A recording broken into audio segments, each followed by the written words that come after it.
Guardate che bellezza. Sta chiamando i tortellini. Denso, saporito, ricco. È il brodo classico per tortellini.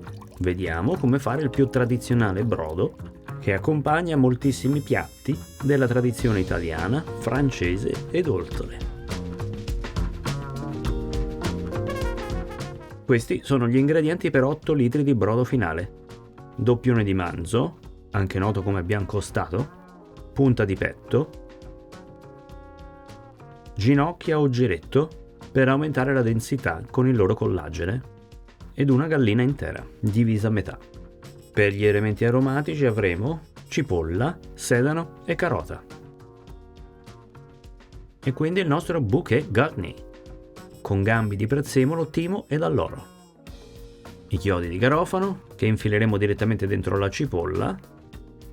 Ed infine, importantissimo, per un buon brodo occorre acqua buona, quindi non quella di casa piena di cloro e calcare. Leghiamo il bouquet ad un pentolone, mi raccomando capienza giusta. Prendetene uno che accomodi almeno il doppio del volume finale che volete realizzare. Questo per esempio tiene circa 21 litri. Versiamo 10 litri d'acqua e passiamo alla carne. Il doppione lo facciamo a pezzi. Separiamo le costole fra di loro. Vedete tutto questo midollo all'interno delle coste del doppione? Questo, insieme con quello proveniente dalle ginocchia e dal geretto, serve per dare densità, oltre che dare aromi ed elementi nutritivi. Il brodo buono viene fatto non solo dalla carne buona, ma dalle ossa buone. E per essere buone devono contenere una bella quantità di midollo. È il collagene che stiamo cercando, il quale viene idrolizzato durante la lunga cottura per generare la gelatina. Quindi ossa, tessuto connettivo, tendini, tutti questi elementi contengono molto collagene. Quando si parla di brodo per tortellini canonico, stiamo parlando di un fondo bianco a tutti gli effetti, con pochissime variazioni. A differenza di un fondo bruno, la carne e le ossa in un fondo bianco non vengono mai rosolate. Stesso dicasi per le verdure, dove in un fondo bruno tipicamente il mirepoix è rosolato in burro. Ok, abbiamo fatto, adesso mettiamo tutto dentro. Le nostre verdure, 60 grammi di sale, che non serve tanto a salare il nostro brodo quanto a facilitare l'estrazione per osmosi, e via a bollire. Da qui in avanti, armati di schiumarola e molto amore, puliamo la superficie del brodo. Schiumiamo e sgrassiamo. Bisogna trattarlo per bene il nostro brodo, occorre cura, soprattutto nella prima ora di cottura. E per quello che riguarda i tempi di cottura, almeno 3 ore di cottura. Ed onestamente un brodo di 3 ore non lo consiglio a nessuno, perché vuol dire non aver massimizzato il materiale utilizzato, soprattutto se vengono aggiunte le ossa. Questo fondo che vedete lo faremo sobbollire per ben 15 ore. Fuoco basso e rimbocco d'acqua quando scende di 2-3 litri. Le cose buone richiedono tempo, quelle speciali ancora di più.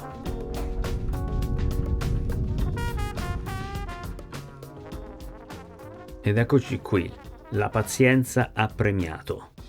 Il profumo che questo fondo bianco emana è estatico.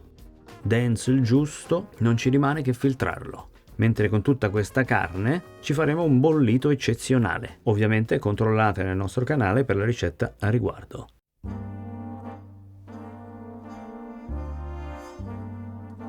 Siamo al filtraggio. Abbiamo lasciato raffreddare il fondo in frigo e quello che vedete in superficie è il grasso rimanente che dovremo rimuovere. Mentre in questa bacinella ed in un'altra abbiamo tutto il resto. Come detto, ci faremo un gran bollito da leccarsi i baffi, ma quella è un'altra ricetta. Qui invece riprendiamo la schiumarola e rimuoviamo il grasso. Bene, ora filtriamo il tutto con un doppio strato di garza alimentare. Dopo questo passaggio il nostro brodo avrà quasi raggiunto la sua massima purezza. basterà dividerlo in porzioni e congelarlo. E dal momento dell'uso, prima ancora di scongelarlo, rimuoviamo la patina residua di grasso, che sfugge ahimè sempre anche a questa fase di filtraggio che state vedendo. Ed avremo un brodo di assoluta purezza, dal quale, se vogliamo renderlo ancora più puro, possiamo procedere con la chiarificazione. Ma quello ovviamente è un altro discorso ed un'altra ricetta. Il brodo appena scongelato sarà pronto per i vostri tortellini. Ebbene, abbiamo realizzato un fond blanc, un fondo bianco di assoluta qualità, il cui intenso sapore esalterà non solo i tortellini ma qualunque pietanza. E non dimenticatevi di iscrivervi a Piatto, di cliccare la campanella e di farci sapere nei commenti come fate il vostro brodo per tortellini.